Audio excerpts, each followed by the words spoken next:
Hello, my friends. As of today, the occupiers continue their attempts to shell Ukrainian territory with drones. Yesterday evening, there were reports of activity in the Zaporizhzhia and Dnipropetrovsk regions, and later in the Odessa region, drones were observed. The Russians haven't conducted shelling with a large number of missiles so far.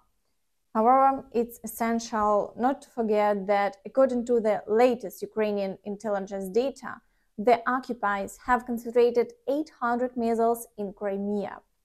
It seems they plan to use them this winter. Meanwhile, in the Kherson-Crimean direction, the situation developing in favor of the Ukrainian armed forces. Our units have made significant advances on the left bank. Therefore, there is such a panic among the Russians that evacuation has already begun in Horlivka, and they are preparing for a retreat. Their statement sounds like this. In connection with the appearance on social networks of information about the evacuation of state authorities of the Horlivka municipal district, we inform you, the military-civil administration of the city of Horlivka, in connection with the deterioration of the security situation, from November 20, 2023, receives citizens at the address of Great Kopani. Budgetary institutions of the municipal district continue to work as usual. Additional measures will be announced later. Please understand the situation and keep calm. The troops, of course, remain in their positions and will try to maintain their defense. The most crucial thing is that Russian war correspondents are not hiding the truth and are already laughing at the phrase "no panic." The Kherson regional channel, Healthy Kherson, is trying to calm the local population against the backdrop of accusations that Ukrainians are moving to Horlivka. A notable phrase in the post, "There is no panic." For now, all that remains is to wait for the regional governor V. Saldo to say, "No panic," as he once said before the surrender of Kherson. Then there will definitely be no panic. As evident, there is no panic, but they are gradually beginning to retreat. Now we are waiting changes along the front line. And yesterday evening, a new report from the Russians appeared regarding the situation on the left bank. Over the past few days, the situation in the Kherson direction has remained the same. Marines from the Katran strike force still hold the central part of Krinka. Black small square. Despite the regular fire of Russian troops, Ukrainian formations have established supplies through Frolov Island, equipping 2 small crossings over the Konka River. Black small square. Thanks to this, as well as the constant fire cover of artillery from the right bank and mortar crews from the island zone, the Ukrainian command regularly rotates and replenishes supplies. Black small square. At night, fresh assault groups were transferred to Krinky and took up positions in the woods across the road. Now the units are on the same lines, waiting for reinforcements to arrive. At the same time, another assault unit is in reserve. Red triangle pointed down to the west. There are no significant changes on Elshkinsky Island. A few weeks ago, the Marines of the Ukrainian Navy gained a foothold in the area of the large and small railway bridges and hold positions there. Black small square. At night, taking advantage of bad weather conditions, several assault groups on 2 boats were sent from the island to Svatove, Poniatovka and Ingulets to rest. They were replaced by detachments of the 35th Brigade. And again, they face a complete failure. Moreover, the Ukrainian armed forces continue to strike in the rear, and yesterday evening the Russians once again blocked the Crimean Bridge for movement. It seems they sense danger. In the Zaporizhzhia direction, the occupiers continue to advance. The situation is challenging. They are attacking from 2 directions simultaneously, approaching closer to the village of Robotyne, and battles are ongoing at the entrance to Verbove. Shelling across the entire front line persists, but there are no new changes in the last day.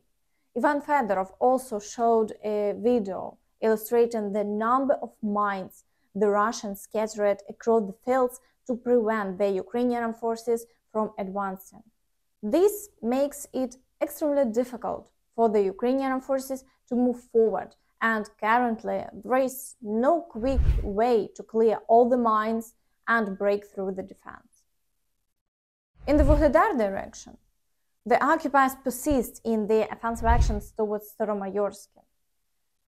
The successes they achieved in advancing 4 kilometers in recent days have boosted their Russian morale.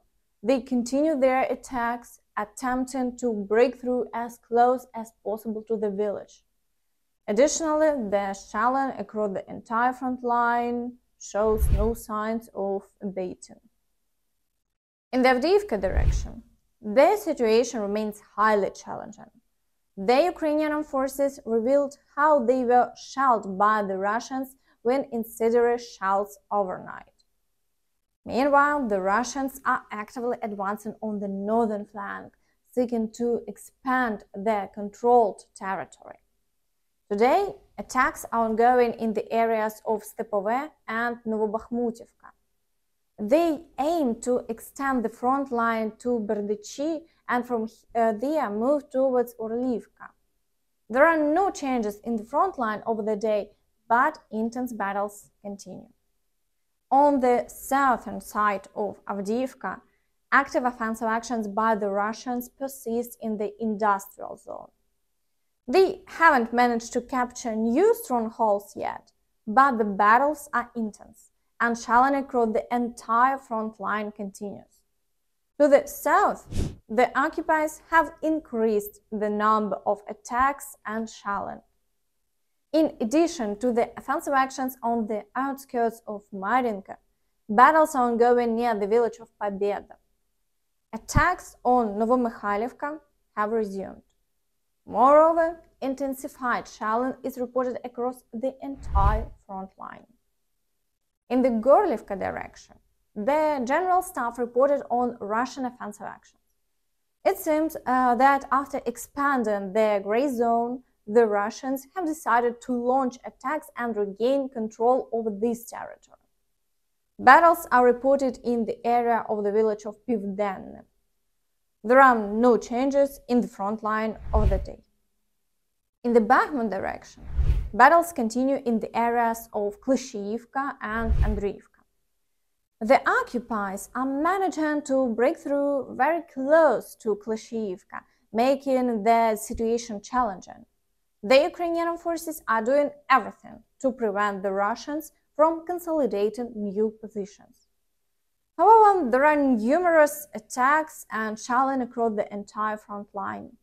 There are no changes over the days, so we are waiting to see how events will unfold. In the areas of Kreminna and Siversk, the Ukrainian forces have successfully repelled all attacks, and currently only shelling is reported. There have been no changes in the front line over the day, and the plans of the occupiers have failed.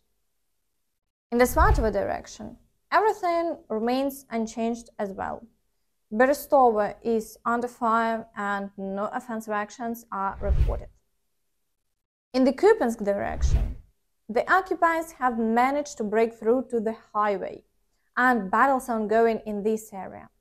Unfortunately, if they succeed in consolidating their positions, unfavorable changes can be expected in the near future.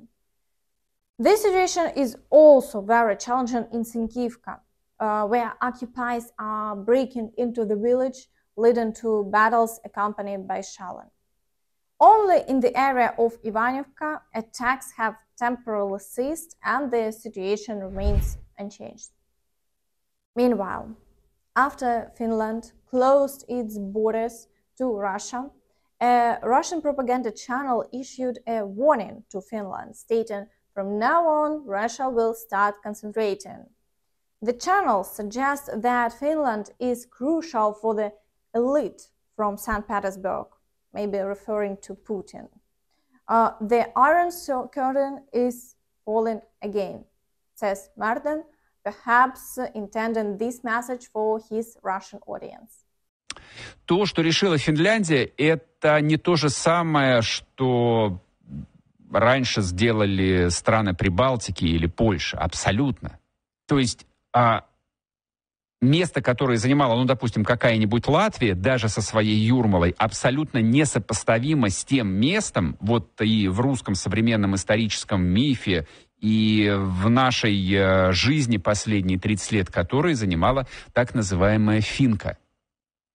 И то, что Финляндия воздвигает железный занавес, он не буквально железный, вы же понимаете, но закрытая граница — это и есть железный занавес.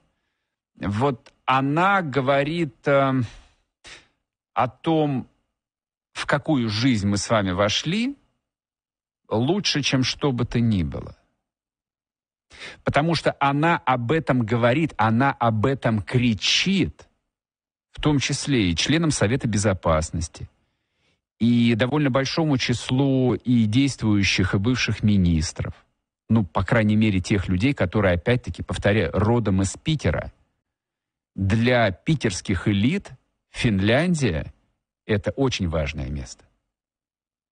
Вот именно с этого момента, я предположу, Россия всерьез начнет сосредотачиваться.